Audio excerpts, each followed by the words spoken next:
Hello everybody, this is Paul Neeson with Torah Life Ministries and the Raw Life Health Show. We are up to Torah portion for number 45 in this year's cycle, which is going to be Deuteronomy 3:23 to 7:11.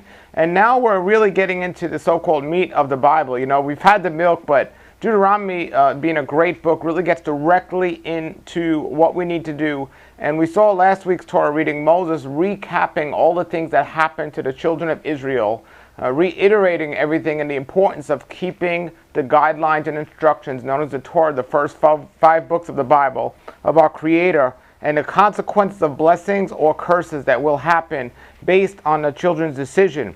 And we know what their decision was, but as Moses here is going over all the guidelines and instruction, he recaps all of them, but especially 10 of them in this week's Torah portion, known as the 10 Commandments, which is really the 10 words, and it was written on the tablet and put in the Ark of the Covenant. And this is what we traditionally call the 10 Commandments that most Christians today forget about following. They don't even know what they are. And a lot of Christians will say to me, well, we can't keep all the commandments. And I say, well, you might be right, but does that mean we shouldn't even at least try? And what kind of a faithful person are we if we can't even keep 10 of the 613 commandments? At least 10, what percentage of that is? So we certainly can keep a good amount of them, if not all of them, but definitely a good amount of them. And Moses was saying the same thing. It's not only for us to keep them, but our children and our children's children and so on. So we're going to get into reading this here, starting in Deuteronomy 3:23. And it says, "And I prayed to Yahweh for favor at the time, saying." So again, this is Moses continuing from last week, telling the children everything that has happened. And he says, Yahweh, our wonderful Creator, said, "You have begun to show your servant your greatness and your mighty hand." Or, well, this is Moses' prayer to him. "You have begun to show your servant your greatness and your mighty hand. For who is El in the heavens or in the earth who can do according to your works and according to your might? Please let me pass over and see the good land which is beyond the Jordan, this good hill country and Lebanon." So this was Moses asking Yahweh to let him open up the land so Moses can go in as well. And in 26, "But Yahweh was angry with me on your account and would not listen to me. And Yahweh said to me, let it be enough for you. Do not speak any more to me in this thing." Now, I have children now, and I know when I tell them something and I mean it, no matter how many times they ask me over and over again, I tell them, no, I said it and that's done. And don't ask me again. And this is exactly what Yahweh was telling Moses. Don't ask me again. I spoke and it was done. And Moses here wasn't asking him again. He was just recapping to the children of Israel what had happened when he prayed and what Yahweh answered. So Yahweh told him, chapter 3, verse 37 of Deuteronomy, "Go up to the top of Pisgah and lift up your eyes westward and northward and southward and eastward and see with your eyes, for you shall not cross over this Jordan. And command Joshua and make him strong and make him brave, for he shall cross over before this people, and he shall cause them to inherit the land which you shall see." So we stayed in the valley across from Beth Peor. So Moses here was told that he would see the land, but he's not going in the land. And that was where we ended off with the instructions that were giving to Moses here. And Moses is going to continue telling the children what was to happen and what they are to follow based on the consequences and everything else. Now we see here in chapter 4 of Deuteronomy, it says, "And now Israel," and remember this was the community of Israel, everyone who was part of Israel, even the non-Israelites that were with them, "Listen to me, to the statutes and to the judgments which I am teaching you to do." So listen. Literally, listen to this. Listen. Hear and obey what I am telling you to do about these statutes and judgment. So I'm teaching you to do them, not just to know them, but to do them. And do is an action word. And then it goes on to say, "So that you may live and go in and possess the land in which Yahweh or Elohim of your fathers has given you." So this gives the idea is if you don't do them, you won't live. Now we're all going to die at some point in our life, but there's a premature death that happens to those that aren't following the command, basically known as the sinners or the wicked. And it says, go in so you could live and take over the land. And then chapter 4, verse 2 says, "You shall not add to the word which I am commanding you, nor take away from it, but keep the commandments of Yahweh your Elohim, which I have commanded you." So you should not add or take away. And that's the problem we have today. We have many of the Jewish people that Yeshua had an issue with because they were trying to add to it. And then you have many of the Christians who are taken away from it. But it says you don't need to add or take away, but it goes, you have to do them. So do not add or take away, but do. And your eyes have seen which Yahweh has done in Baal Peor, for Yahweh your Elohim has destroyed them from among you, the man that followed Baal Peor.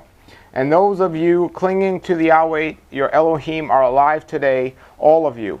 So they're alive because they were listening to Yahweh. But all those people that didn't listen were dead at this point.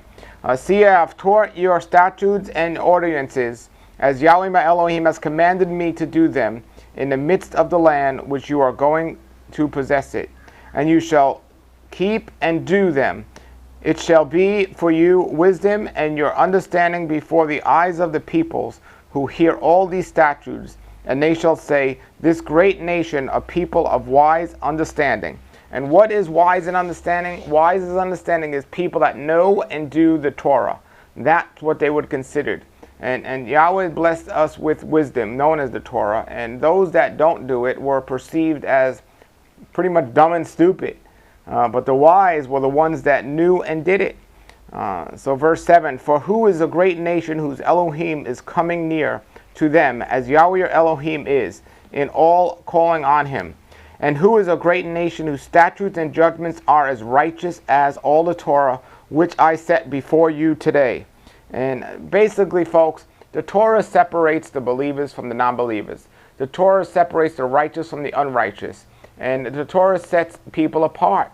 And set apart, or holy, means set apart. And that's what the difference is with Torah amongst all the other thoughts and actions of all the other cultures around the world. Torah is the only one to be perceived as wisdom.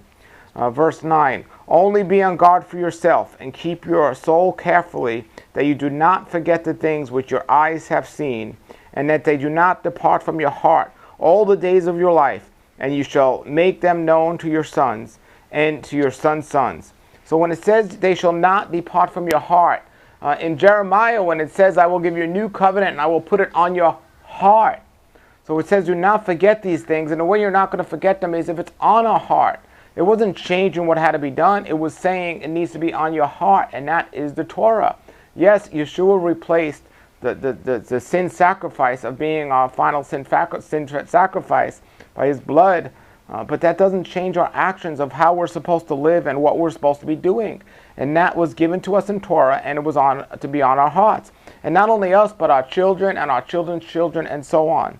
The day that you stood before Yahweh your Elohim in Horeb, when Yahweh said to me, gather the people to me, and I will make them hear my words, that they will learn to fear me all the days that they live on earth, and that they may teach their sons. And you drew near and stood below the mountain, and the mountain burned with fire to the heart of the heavens, darkness, cloud, and thick gloom. And Yahweh spoke to you out of the midst of the fire. You heard the sound of the words, but you did not see a form, only a voice. And he declared his covenant with you, which has commanded to you to do, the 10 words, and he wrote them on 2 tablets of stone, again known as the 10 Commandments. It says, and Yahweh commanded me at the time to teach you statutes and judgments, for you shall do them in a land which you shall pass over to possess it.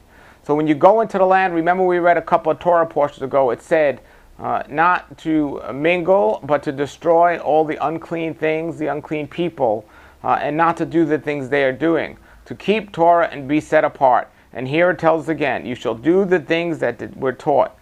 Therefore, you shall carefully be on guard for your souls. If you have not seen any likeness in the day Yahweh spoke to you in Horeb, out of the midst of the fire, lest you act corruptly, and make for yourself the carved image on likeness of any fire, a shape of a male or a female. And this just gives us an example of what they were doing in the so-called promised land before the children of Israel got there. They were all making statues. And not only in male or female, it goes on in verse 17 to say, the shape of any animal in the earth, the shape of any winged bird, or the flies in heaven, the shape of any creeping thing on the ground, the shape of any fish in the waters under the earth. And you do not lift up your eyes towards the heavens, and you shall see the sun and the moon and the stars, all of the host of the heavens, and you shall be drawn away to worship them, and serve with them, which Yahweh your Elohim has allotted to all the peoples under the heavens. So, this is what was taking place at the time in that land. And we saw how upset that Yahweh got when the children made a carved image when Moses was up on Mount Sinai. Well, how much worse when the children are going to go into the land and they're going to see this in abundance. And he's warning them that they should not be doing this, that they shouldn't be doing this. And folks, this is still being done today. People making idols out of carved images or out of anything, pretty much, idolizing just about everything, except a wonderful creator giving him everything and putting him first. Verse 20, and Yahweh has taken you and has brought you forth out of the iron furnace, out of Egypt, to be a people to him, an inheritance as it is this day.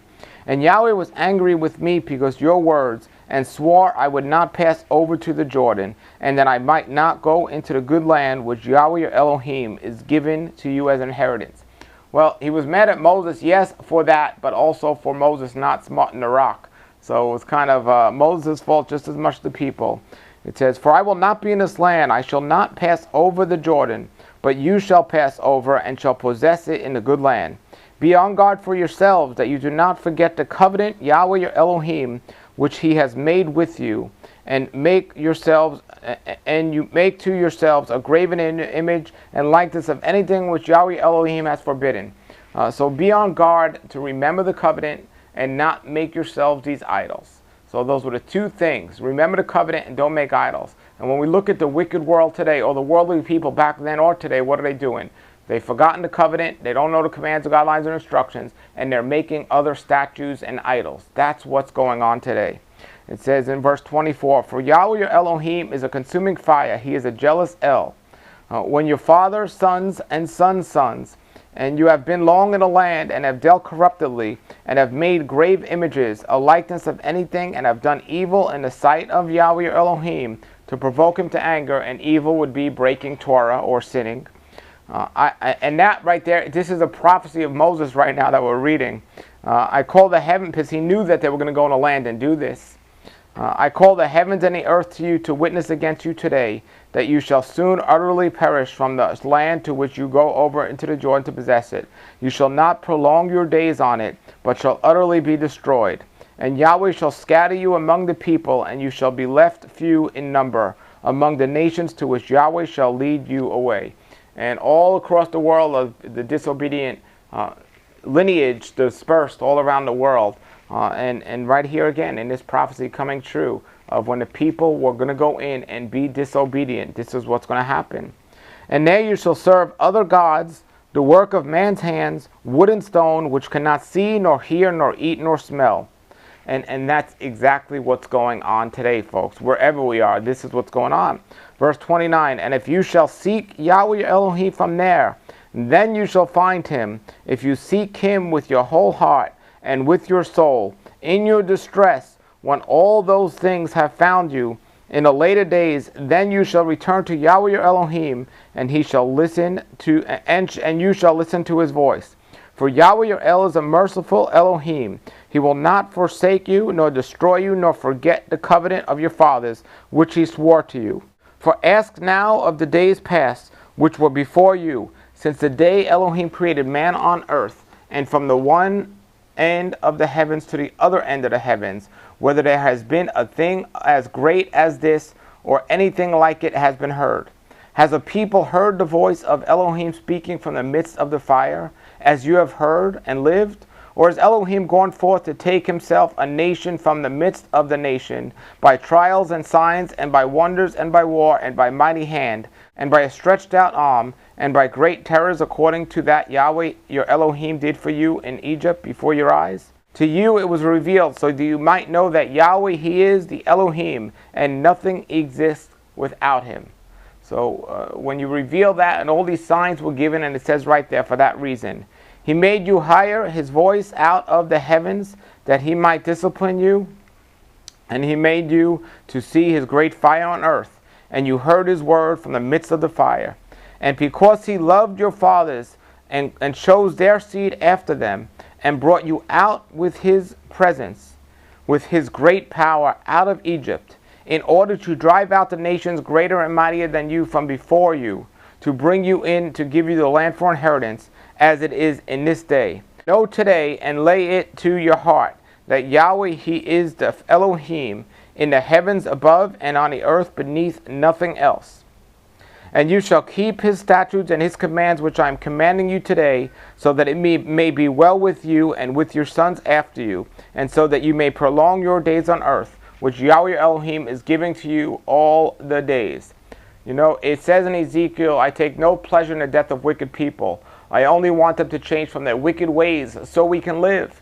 And this is a wicked generation, and all the generations are wicked, because human nature is wicked. But with Yahweh, something different happens, and he changed that. He gives us the information, the signs, the wonders of what we need to see.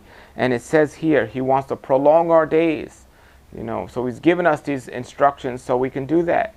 Verse 41 says, Then Moses separated 3 cities beyond the Jordan towards the sun rising, that the manslaughter might flee there. He who was killed his neighbor unawares, and did not hate him in time before, and is fleeing to one of these cities, he might live. And he goes into talking about the cities of refuge here. Besar in the wilderness, and the Tabland for the Reubenites, and Ramar, and Gilead, and the Gadites, and the golden Bashan for the Massonites. So these were the cities of refuge for the Reubenites and for Gadites and so on that didn't go into Israel and decided to stay out, these tribes, and they had their cities of refuge. And this is the Torah which Moses set before the sons of Israel.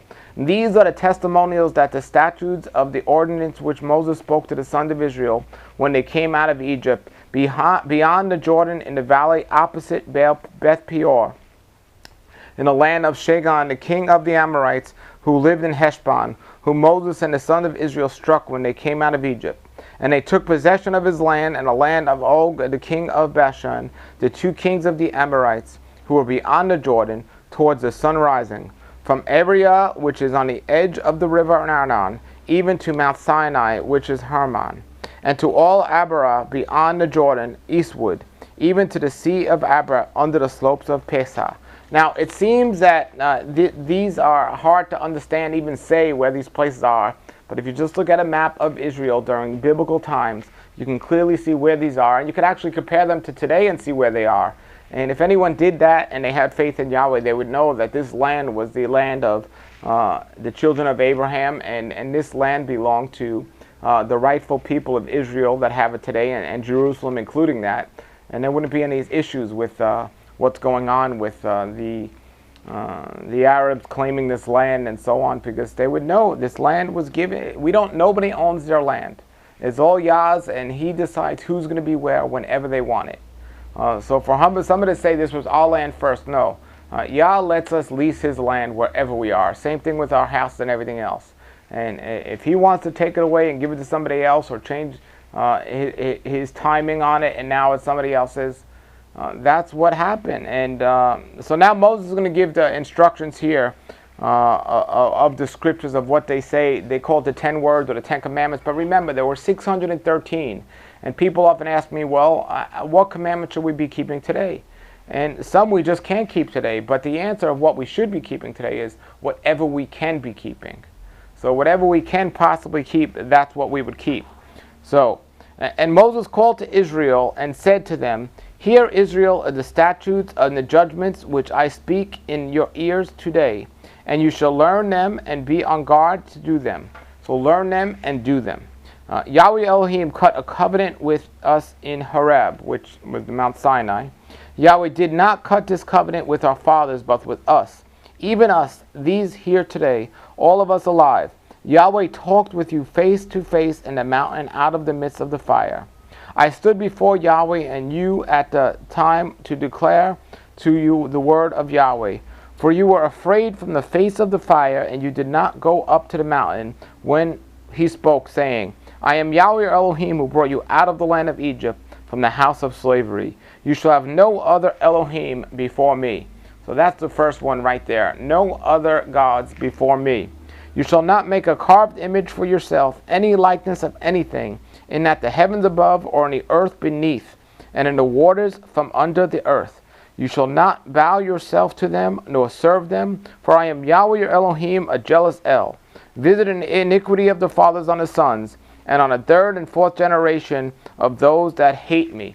And we see this over and over again in this week's Torah portion, and then the scripture says, do not make a carved image, or have any other gods before me. This was probably said more than any other thing in the scriptures, in the Torah, about not worshiping other idols. And that's the number one thing that's happened in the world today. And when we fast forward over to Paul's writings, he had to explain this to all the people of the lands that he was traveling and being a missionary, because that's exactly what they were doing. They had all their stone gods and statues and they were praying to.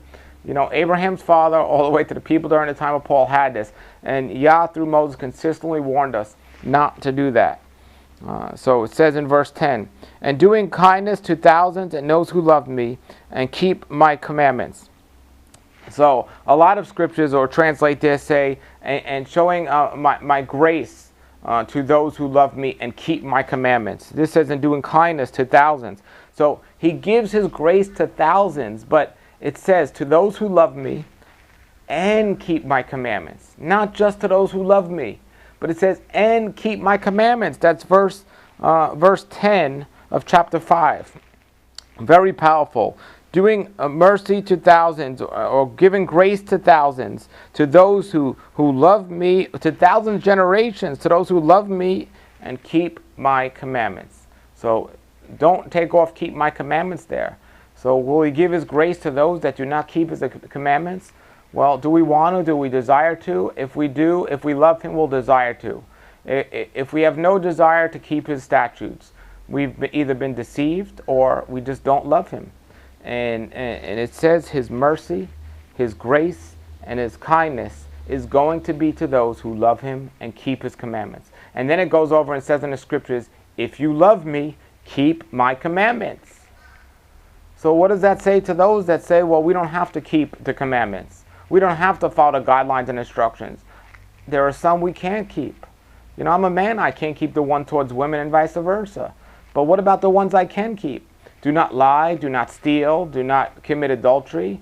Can I keep those? And for those that say, well, that's done away with, Yeshua replaced that and took that all on his shoulders, or on a cross, it's all done away. Well, you know what? Yeshua, if you want to follow Yeshua instead of which by the way, Yeshua points to the Torah, but Yeshua made it harder, not easier.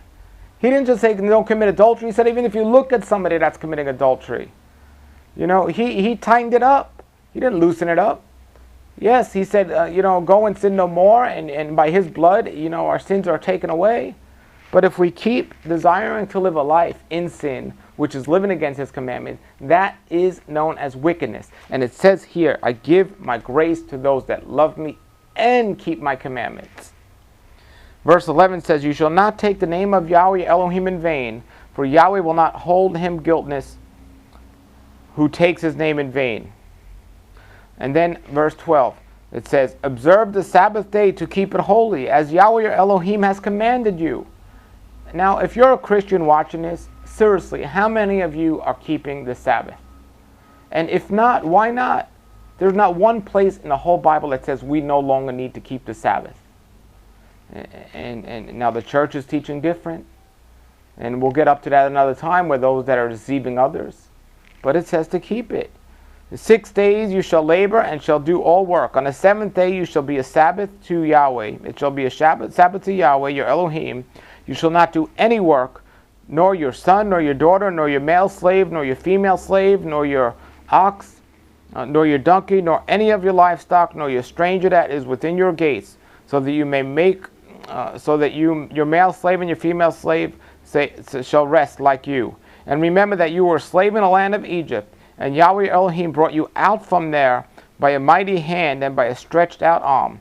On account of this, Yahweh Elohim has commanded you to keep the Sabbath day. So you have that. That is a command that's actually spoken about more than any other command, other than have no other image before me. But keep the Sabbath, and the Sabbath is on Saturday, not Sunday. Those that say it's on Sunday, they don't even keep it on Sunday. It says don't do any work. Don't make anyone else do work. But I know people that after church on Sunday they go out to eat, or they'll go do other work and do their own pleasures. But it says not to do that. Verse 16, honor your father and your mother as Yahweh your Elohim has commanded you, so that your days may be prolonged, and so that it may be well with you in the land which Yahweh Elohim has given to you.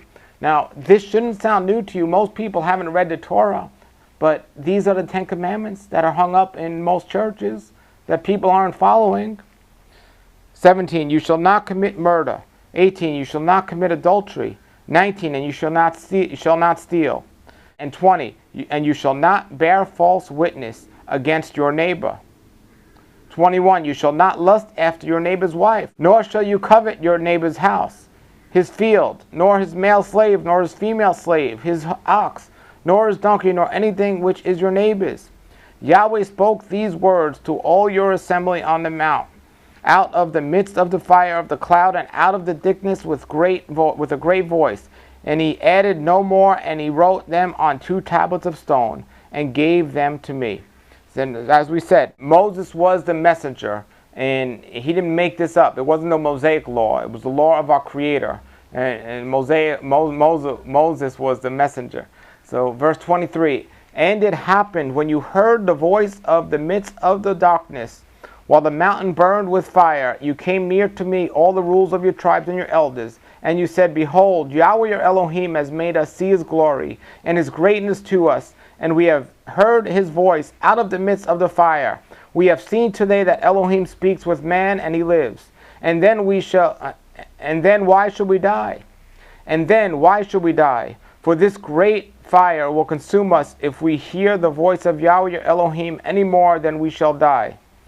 For who of all flesh that has heard the voice of the living Elohim speaking out of the midst of the fire, as we have heard, has lived? You go near and hear all that Yahweh Elohim must say, and you shall speak to us all that appears to Elohim may speak to you, and we will hear it and do it. So you have the children of Israel telling Moses, out of fear, we do not want to hear Yahweh's voice. And you go and you be the messenger. And they voted him messenger right here when they didn't want to go. And then later on when they complained, that's why Yahweh's anger struck them and said, well, and that's why many of them didn't go over to the Jordan or the promised land. They voted Moses and they said, we will hear it and we will do it. Well, they heard it and they didn't do it, and they rebelled against it. Verse 28, and Yahweh heard the voice of your words, and when you spoke to me, and Yahweh said to me, I have heard the voice of the words of this people, which they have spoken to you. They have well said all that they have spoken. Would that this heart of theirs would be like this always, to fear me and to keep all my commandments, that it might be well with them and with their sons forever. Go and say to them, return to your tents. But as for you, you stand here by me, and I will speak to you all the commandments and the statutes and judgments which you shall teach them, that they may do in the land which I am giving them to possess. So all the children were released by Yahweh, except Moses was to stand there and listen to all of the commands. That's what happened there, and that's exactly what took place. And the problem was, the reason why all didn't go well with the children and they didn't enter the promised land was because they broke the covenant. They didn't hear and do it. Verse 32, and you shall be careful to do as Yahweh your Elohim has commanded you. You shall not turn aside to the right or to the left. So you shall do everything he commanded you, do not turn to the right or to the left. You shall walk in all the ways which Yahweh your Elohim has commanded you, so that you may live, and that good may be with you, and you prolong your days in a land which you will possess. So that was it. That was the instructions right there, folks. We're up to chapter 6 here, getting through this Torah portion of Deuteronomy, and then we're going to continue next week.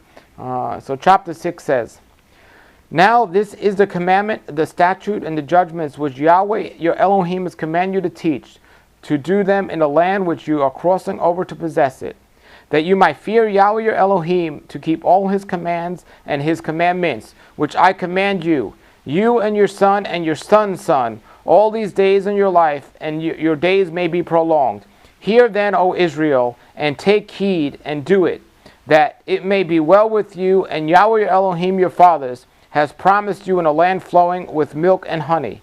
Hear, O Israel, Yahweh your Elohim, he is one, and you shall love Yahweh with all your heart, and with all your soul, and with all your might.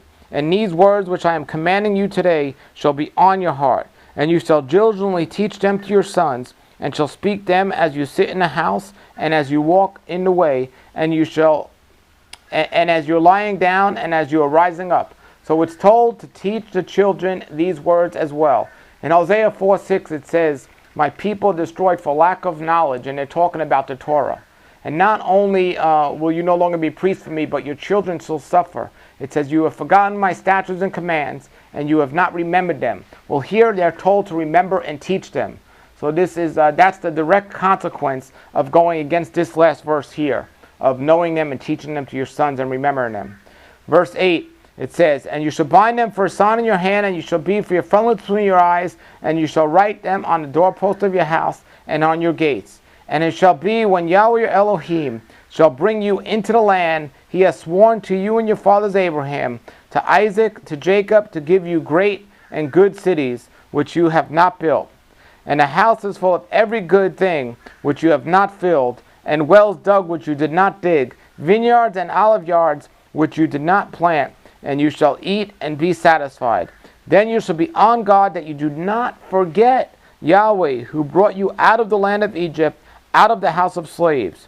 You shall fear Yahweh your Elohim, and you shall serve him, and you shall swear by his name.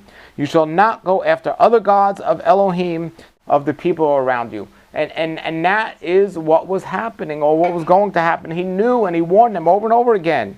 For Yahweh your Elohim is a jealous Elohim in your midst, lest the anger of Yahweh your Elohim burn against you, and he destroy you from the face of the earth. You shall not test Yahweh your Elohim as you tested him in Massah.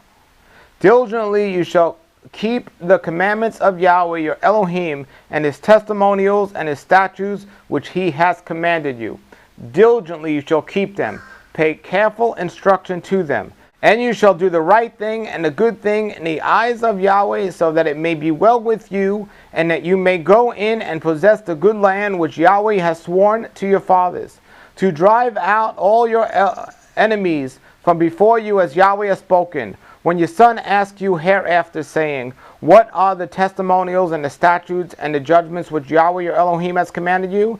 Then you shall say to your son, we were Pharaoh's slaves in Egypt, and Yahweh has brought us out of Egypt with a strong hand. And Yahweh gave the signs and great grievous wonders on Egypt, and on Pharaoh, and on his household before our eyes.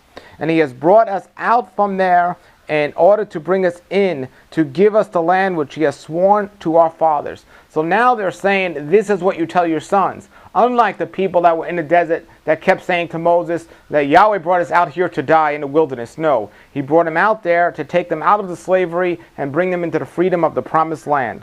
And Yahweh commanded us to do all these statutes, to fear Yahweh Elohim from our good, to fear Yahweh Elohim for our good forever, to keep us alive as today. And it shall be righteousness for us when we take heed and do all this commandment before Yahweh our Elohim, as he commanded us. And we'll get into verse 7 here. We're just reading 11 chapters of verse 7, or 11 verses of chapter 7 we'll be reading. It says, when Yahweh your Elohim shall bring you into the land which you are going to possess it, and he cast out many nations before you, the Hittites, the Gershonites, and the Amorites, and the Canaanites, and the Perizzites, and the Hivites, and the Jebusites, 7 nations larger and mightier than you. And when Yahweh your Elohim shall give them up before you, and you strike them, then you shall utterly destroy them. You shall not cut a covenant with them, nor show mercy to them.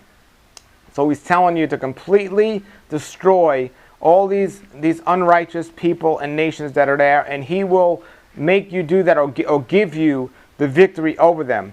Nor shall you intermarry with them. You shall not give your daughter to his son, or shall take his daughter to your son, for it will turn your son away from following me, and they may serve other Elohim, and the anger of Yahweh will glow against you, and he will destroy you quickly.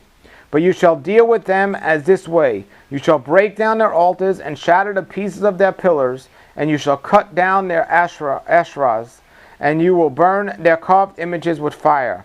For you are a holy people to Yahweh, for Elohim, Yahweh your Elohim has chosen you to be his own treasure out of the people on the face of the earth.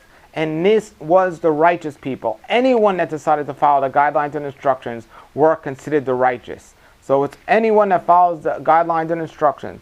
Yahweh did not set his love on you or choose you because you were more in number than any people, for you were the fewest of all people, but because Yahweh loved you and because he kept the oath which he swore to your fathers. Yahweh has caused you to go out with a strong hand and redeemed you from the house of slaves, from the hand of Pharaoh, king of Egypt.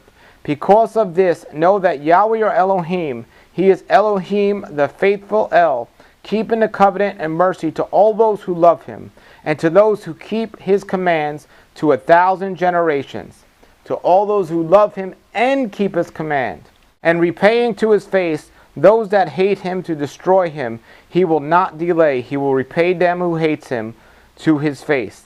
And you shall keep the commandments and statutes and the judgments which I am commanding you today,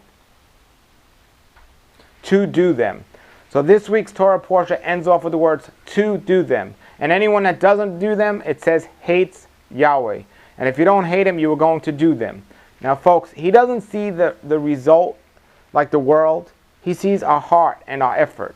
So when let's say there's a race and somebody wins the race, well, second place gets nothing. First place is the winner. But he determines who's the winner and the loser. So it doesn't matter this person came in second place. He sees the heart. If he sees this heart was righteous, even though according to the world's eyes, this guy was a loser, he came in second. No, Yah sees his heart. So it's us to attempt to do them. So even if we're not able or we didn't fulfill the guideline and instruction, if our heart was to do them, that's what he sees. And for whatever lesson he has of not letting us accomplish it, he has that and he knows what that is. But he still knows our heart. We don't need to just have them on paper to know them.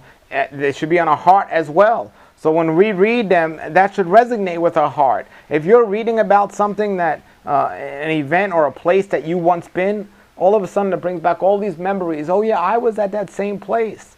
I was with those same people. And it brings up something because it's still on your heart. Well, it's supposed to be the same thing here. The commandments are on our heart. So when we read it, it should stir up something. And we should do our best to fulfill them. All right, everybody. That's this week's Torah portion. If you have any comments or questions, post them below the video. Next week's Torah portion, the 46th reading in this year's cycle, is going to be Deuteronomy 7:12 to 11:25. So don't wait till Shabbat to read these Torah portions. Read them before so you can study them, learn them, and then on Shabbat you can discuss them and have an idea of what's going on. All right, if you have any comments or questions, post them below the video. Thanks for checking us out. Have a great Shabbat next Shabbat. Until then, everybody, shalom, shalom. Come out of the world, oh my people, seek the truth, avoid the evil, learn Yahweh's ways, Torah Life Ministries, come out of the world.